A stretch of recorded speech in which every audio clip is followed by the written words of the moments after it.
नमस्कार नीमच, मैं हूं दीपक खतापिया और आप देख रहे हैं MP44 न्यूज़। हमारी टीम पहुंची है मनासा विधानसभा क्षेत्र में। कुछ ही घंटों बाद यहां पर प्रदेश के मुखिया शिवराज सिंह चौहान एक आम सभा को संबोधित करने वाले हैं।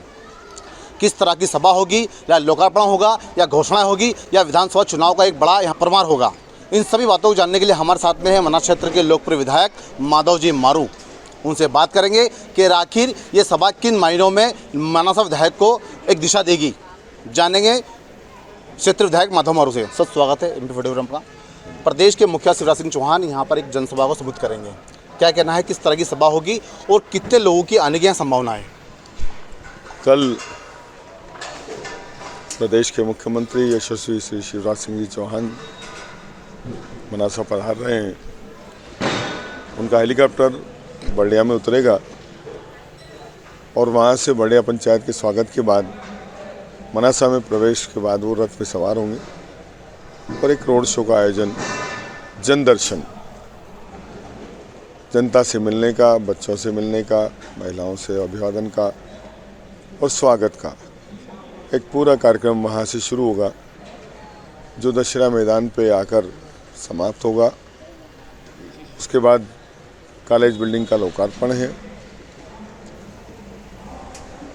प्रातः स्मरणीय स्वामी विवेकानंद जी का मूर्ति अनावरण का कार्यक्रम है और उसके पश्चात सभा स्थल पर मंच के कार्यक्रम शुरू होंगे।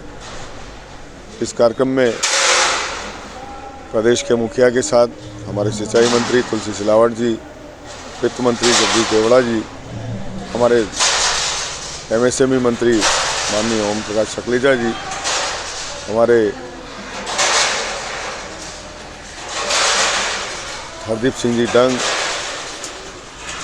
और साथ में सभी विधायक उपस्थित रहेंगे।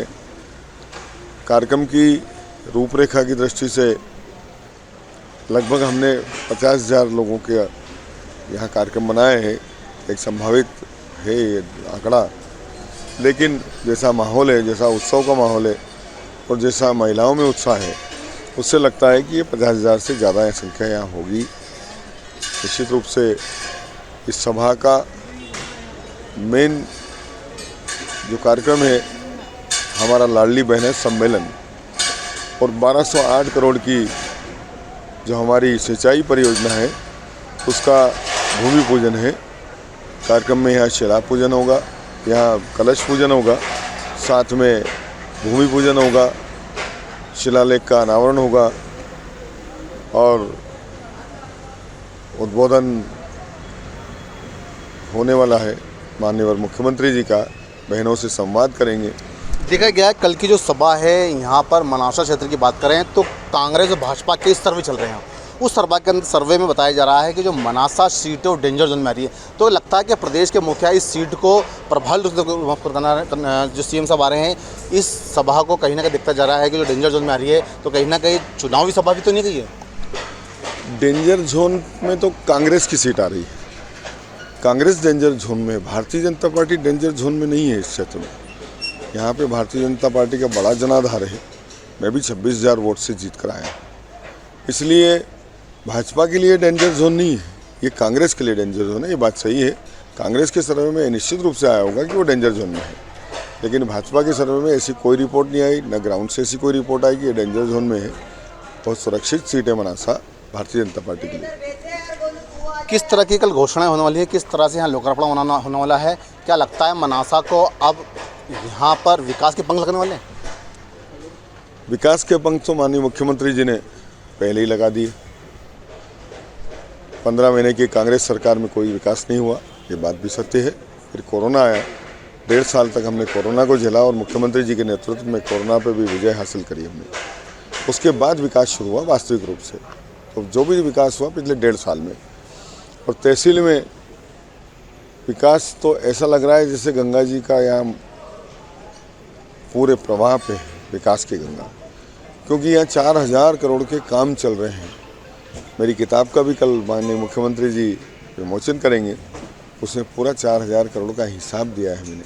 यहाँ पर 1800 करोड़ की हमारी पेयजल योजना का काम चल रहा है। पहले चरण में मनासा दिवाली तक चालू करने की योजना है, वो लगभग द्रुत गति से काम कर रही है। यहाँ यहाँ के जो पूर्व विधायक हैं विजेंद्र सिंह मालेड़ा, लगातार ज्योतिरादित्य सिंधिया खेमे से उनका भी बड़ा नाम तेजी चल रहा है कि इस बार मनासा विधानसभा सीट से भाजपा से विजेंद्र सिंह मालेड़ा जो है यहाँ पर उम्मीदवार हो सकते हैं, उसको लेकर क्या कहना है?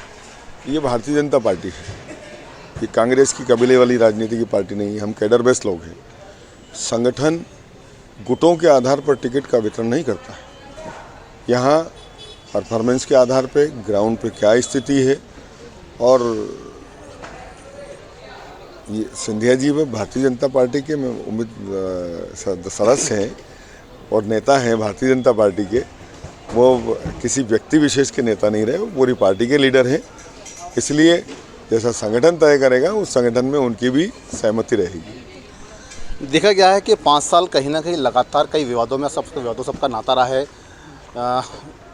फॉरेस्ट विभाग की ज़मीनों को लेकर लगातार आपने कभी आवाज़ भी उठाई है। कई बार देखा गया है कि कांग्रेस ने इस फॉरेस्ट की ज़मीन को लेकर धरना भी किया है। मनासा का बड़ा नाता रहा है फॉरेस्ट की ज़मीन को लेकर, उसको लेकर भी आप लगातार हमेशा विवादों में रहे, क्या कहना है? फॉरेस्ट को लेकर हमारे यहाँ ऐसा कोई विवाद नहीं है।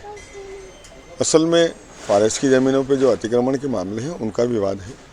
फॉरेस्ट और हमने रेवेन्यू से चर्चा करके वो विवाद ख़त्म करने की कोशिश की है। इसलिए फॉरेस्ट से लेकर कोई ऐसा विवाद और कोई ऐसा आक्रोश जनता में नहीं है कि फॉरेस्ट की वजह से कोई परेशानी आ रही हो। लोगों की समस्याएं आती है छोटी मोटी, हम समय पे दूर करते हैं उनको, और इसलिए कोई विवाद जैसी स्थिति यहाँ नहीं है अभी तक, ऐसा मेरा मानना है। क्या लगता है 2023 के अंदर किस तरह से मिशन पे काम करेंगे? माधव महारू कल एक बड़ी सभा को जनसभा देगी, उसको लेकर किस तरह का अगला मिशन रहेगा आपका? मैं लगातार पिछले 4 साल से क्षेत्र के लिए काम कर रहा हूँ।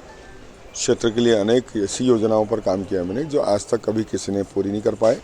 उन सब योजनाओं को मैंने ज़मीन पे उतारने का काम किया। मैं जिन 4000 करोड़ का हिसाब दे रहा हूँ वो 4000 करोड़ के क्षेत्र में काम चल रहे हैं। मैं ऐसे काम नहीं बता रहा हूँ जो भविष्य में होने वाले हैं। और इसलिए इतना विकास होने के बाद लगभग 200 खेत सड़क बनी है हमारे यहाँ, लगभग 250 करोड़ की सड़कें बन चुकी हैं, लगभग 100 करोड़ के डैम स्वीकृत हो चुके हैं, 2-3 डैम तो पूरे भर चुके हैं, तैयार हो चुके हैं। तो ये सारी योजनाएं, जब इतनी योजनाओं पे काम चल रहा है तो कुछ ही काम और जो चाहिए हमें, जैसे कुकुड़ेश्वर को मैंने गर्ल्स कॉलेज की मांग कर अपने उस मांग पत्र में रखा है। मनासा में एक कॉलेज बिल्डिंग और मिल जाए हमारे को, रामपुरा में एक कॉलेज बिल्डिंग और मिल जाए। इसके अलावा जो हमारी कुछ छोटी छोटी सड़कें हैं जो किसी योजना में नहीं आ रही है, वो सड़कों की मांग है मेरी। भादवा माता आत्री माता सड़क की मांग है। दुधलई से लेके हमारी गरोट की जो 4 लेन हमारे को चाहिए, क्योंकि नीमच गरोट का टेंडर DPR का टेंडर लग चुका है, तो उसके बाद उसके टेंडर कभी भी हो जाएंगे। तो अब तो हमारा दुधलई से गरोट बचता है, उसकी मांग है मेरी कि ये स्पान और जोड़ दिया जाए तो बहुत सुविधा हो जाएगी हमें 8 लेन पर पहुँचने में। इस तरह की छोटी छोटी मांगें। महागढ़ में एग्रीकल्चर कॉलेज की मांग है मेरी, ये सब मांगे। तो विकास की मांगे मैंने केदारेश्वर हमारे रामपुरा से ऊपर एक पर्यटक स्थल है, और झरनेश्वर हमारा पठार पे एक पर्यटक स्थल है। उन दोनों के विकास के लिए भी मुख्यमंत्री जी को निवेदन करूँगा। और इस तरह की मांगे हैं तो निश्चित रूप से मुख्यमंत्री जी बड़े सहृदय हैं, जहाँ भी जाते हैं कुछ घोषणाएँ ज़रूर करते हैं। मेरा ऐसा मानना है कि यहाँ भी सौगात देके जाएंगे। हाल ही के अंदर मुख्यमंत्री का जो आगमन हो रहा है उसको लेकर अभी कार्यक्रम तय हुआ था, कार्यक्रम हो नहीं, उससे पहले विवादों में पड़ गया है।